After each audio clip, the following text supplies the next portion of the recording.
بسم اللہ الرحمن الرحیم۔ السلام علیکم۔ یہ کہانی ایک مسلم بادشاہ کی ہے۔ کہیں بہت دور ایک خوبصورت سلطنت تھی جس کا نام نورستان تھا۔ نورستان کے لوگ بہت خوشحال اور خوش مزاج تھے کیونکہ ان کے حکمران بادشاہ ناصر الدین نہایت ہی دانا اور عادل رحم دل تھے۔ بادشاہ ناصر الدین اپنی عقل و حکمت کے لیے دور دور تک مشہور تھے۔ ان کا یہ اصول تھا کہ رعایا کی بھلائی اور انصاف سب سے پہلے ہے۔ ایک دن بادشاہ ناصر الدین اپنے وزیروں کے ساتھ دربار میں بیٹھے تھے کہ ایک غریب کسان اپنی فریاد لے کر آیا۔ کسان نے بتایا کہ اس کے کھیت کی فصل پوری طرح تیار تھی، لیکن پڑوسی زمیندار نے اس کی زمین پر قبضہ کر لیا اور اس کی محنت کی کمائی لوٹ لی۔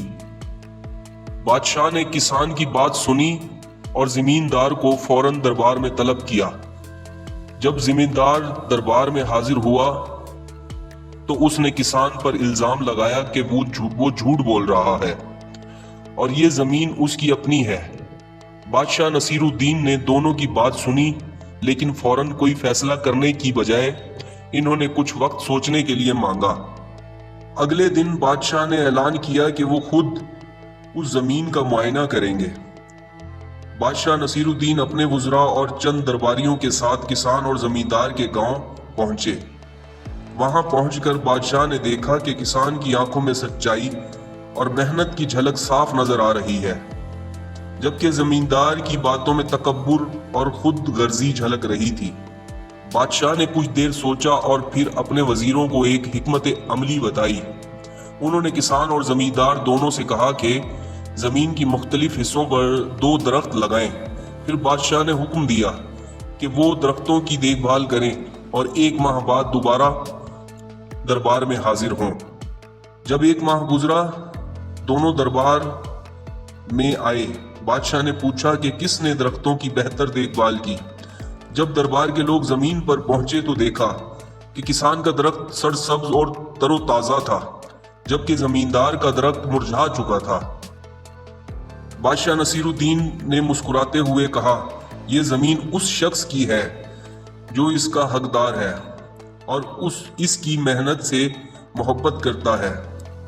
کسان کا درخت گواہی دے رہا ہے کہ زمین اس کی ہے کیونکہ وہ اپنے کام اور زمین کی قدر کرتا ہے، جبکہ زمیندار نے صرف دولت اور طاقت کے زور پر قبضہ کیا تھا۔ یہ فیصلہ سن کر رعایا خوش ہو گئی اور بادشاہ کی حکمت کی تعریف کرنے لگی۔ زمیندار کو اس کے ظلم کی سزا دی گئی اور کسان کو نہ صرف اس کی زمین واپس ملی بلکہ بادشاہ نے اسے مزید زمین اور سونا بھی انعام میں دیا تاکہ وہ اپنی زندگی بہتر طور پر گزار سکے۔